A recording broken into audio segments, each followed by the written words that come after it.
السلام عليكم ورحمة الله وبركاته. النهاردة هعمل لكم الزبادي بطريقة جميلة جدا وسهلة واوفر من بتاعة المحلات بكتير. شوفوا عملت كام كوباية، 9 كوبايات، 8 كوبايات وفنجان صغير من الزبادي، وكل كوباية كبيرة ما شاء الله. يعني هتشوفوا في اخر الفيديو عاملة مقطع كده وانا يعني باكل كوباية من الزبادي. شوفوا كام معلقة هتتاخد من الكوباية. اوفر بكتير من الكوبايات اللي هي بتتباع ب5. تلاقي الكوبايه ب5 جنيه وب6 جنيه، حوالي من 3 معالق 4 معالق فيها، وتلاقيها صيصه كده وما بتبقاش نفس القوام الجميل ده. ما شاء الله طالع معايا. والصوص اللي من تحت ده هقولك عليه طريقته جميله جدا، ده صوص فراوله. والكوبايات التانية دي فيها قطع فراوله برضو، اللي هي الكوبايه دي فيها قطع فراوله، يعني عملت من ده ومن ده. هقولك برضو الطريقة، وشوفوا بقى القوام بتاعها جميل ازاي. وما شاء الله قعدت في التلاجة يومين، يعني ما خرزتش مية ولا اي حاجة، بنفس القوام ده جميل ما شاء الله.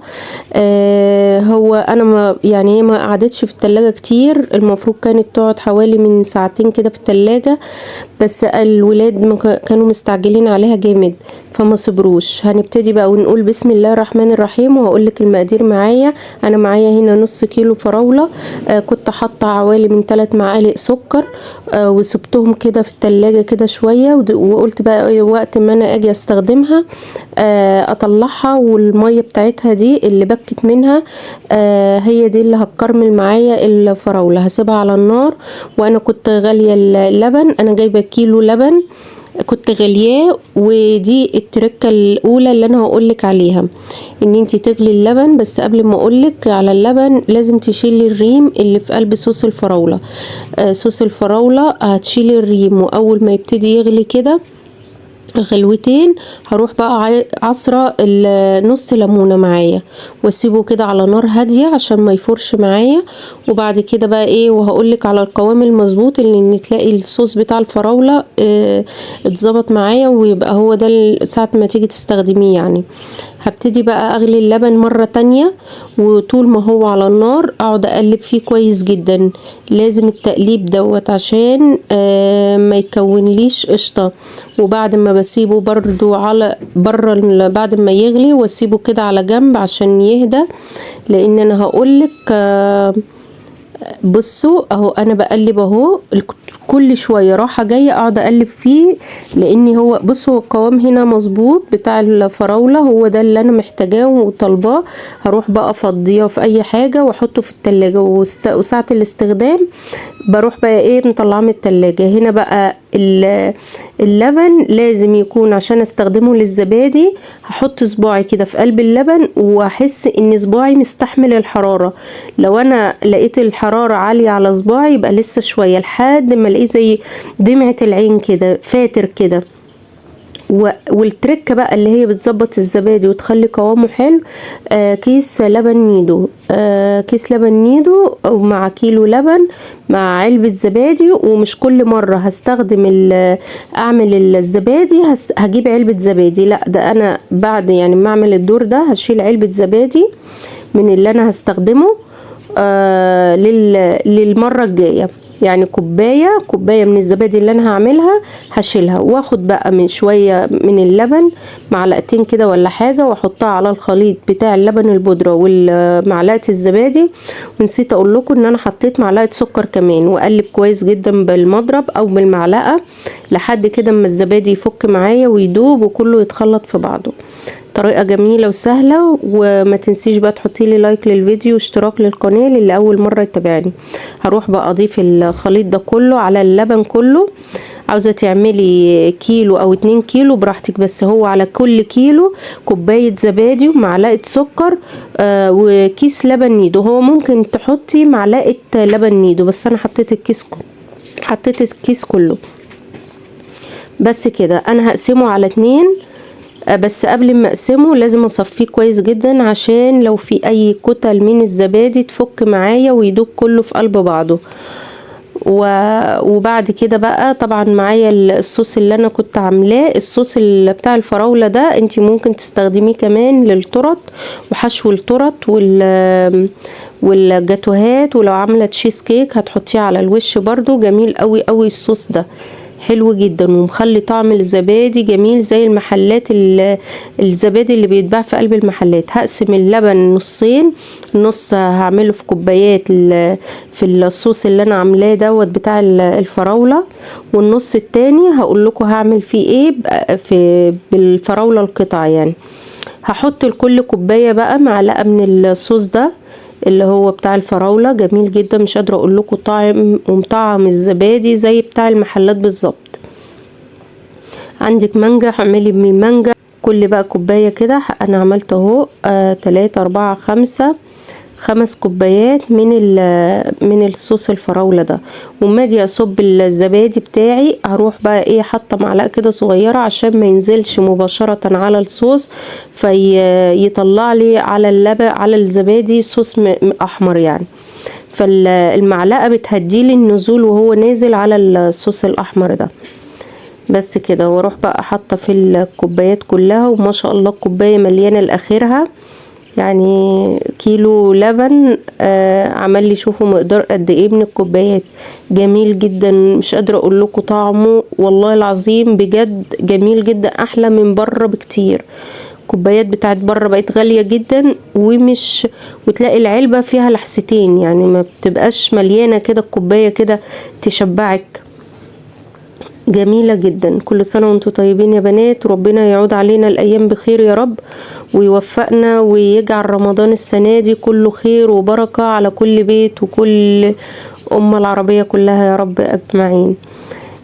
معايا بقى الفراولة الباقية بقى القطع دي انا هحطها في الكبة مش في الخلاط، لاني انا عاوزاها قطع محبحبة كده، مش عاوزاها عصير، لاني ما ينفعش احط في قلب الزبادي مية. انا مش عاوزاها تتحط فيها مية خالص، انا عاوزة القطع بس بتاعتها. ولو قادرة تقطعي الفراولة قطع صغيرة كده بحيث ان هي اكبر من كده بشوية، يعني ده كده معجون بس فيها قطع، قطعيها بس ما تبقاش كبيرة قوي بحيث ان هي ما يبقاش فيه فراغ في قلب الكوباية بتاعت الزبادي. وبصوا بقى فيها القطع دي، ساعة ما تيجي تاكلي كده الزبادي بالمعلقة هتلاقي القطع طالعة وداخلة في قلب الزبادي. معلقة الزبادي طعمها جميل جدا جدا، مش قادرة اقول لكم. ولو حابين تحطوا شوية سكر كمان على الخليط ده، انا كنت حاطه في الاول في الاساس، بس لو انتوا حابينه بزياده يعني مفيش مشكلة. حطوا معلقة كمان على المقدار ده اللي هو فيه القطع ده، لان الزبادي اللي هو فيه الصوص اللي انا عاملاه في الاول ده، اما بتجي تاخدي من معلقة الزبادي قطع كده الصوص بيبقى سكره مظبوط، اما التاني سكره خفيف شوية. فلو انت بقى حابة بعد ما يستوي تحطي سكر عادي.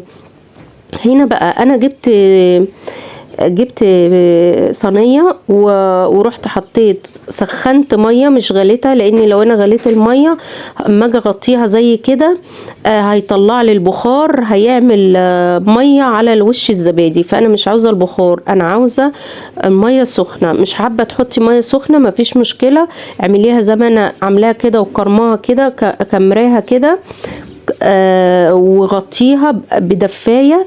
يعني انا جبت دفاية وغطيتها مع الاسترتش وسبتها 4 ساعات على جنب كده لحد ما طلعت معايا، وبعدين دخلتها في التلاجة ساعتين، المفروض ساعتين بس انا استعجلت عليها وبقت ساعة. درجة ولادي بصوا بصمة ايديهم على الكوباية ازاي، ما صبروش عليها.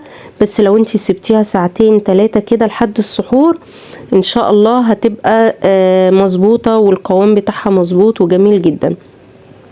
انا كنت عاملاها الصبح بدري، يعني انتي ما تيجي اعمليها قبل ما تحضري الفطار، اعمليها الصبح بدري وعلى المغرب دخليه بقى التلاجة، يقعد في التلاجة لحد السحور، هيبقى معاكي زي الفل والقوام بتاعه متماسك وجميل جدا. يعني ابتداء من المغرب او من بعد العشاء براحتك، ودخليه بقى لحد السحور هيبقى جميل جدا. والف هنا وشفا عليكم، وكل سنة وانتم طيبين وتعود عليكم بالايام بخير.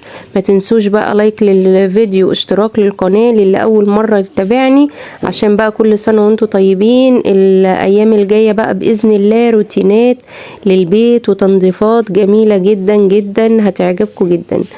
ما تنسوش لايك واشتراك للفيديو، واشوفكم على خير الفيديو الجاي. وجربوا الزبادي وادعولي، جميل جدا الطريقة دي. ومرة تانية هعمل لكم الزبادي تاني بطريقة تانية هتعجبكم ان شاء الله. اشوفكم على خير الفيديو الجاي، مع السلامة. ومتنسوش تتفرجوا على المقطع اللي هو في اخر الفيديو اللي هتشوفوا فيه وانا باكل الزبادي كام معلقة زبادي انا كلتها من قلب الكوباية، عشان تقارنوها بالزبادي بتاع المحلات. شوفوا الكوباية بتبقى مليانة زبادي قد ايه، والمحلات بتبقى مليانة زبادي قد ايه. رجعت لكم تاني عشان اقول لكم المقطع اهو. شوفي المقطع هنعد مع بعض بقى ونشوف مع بعض كام معلقة. ادي يا ست الكل اول معلقة مع بعض هناكلها، ونعد مع بعض الكوباية. ادي اول معلقة، انا بعد كده هسرع. ادي تاني معلقة، ادي تالت معلقة. شوفوا بقى الصوص وهو طالع كده مع الزبادي. ادي رابع، سادس، سابع، تامن، تاسع، ادي العاشر، ادي 11، 12، 13، 14، 15، 16، 17 ولسه تاني جوه.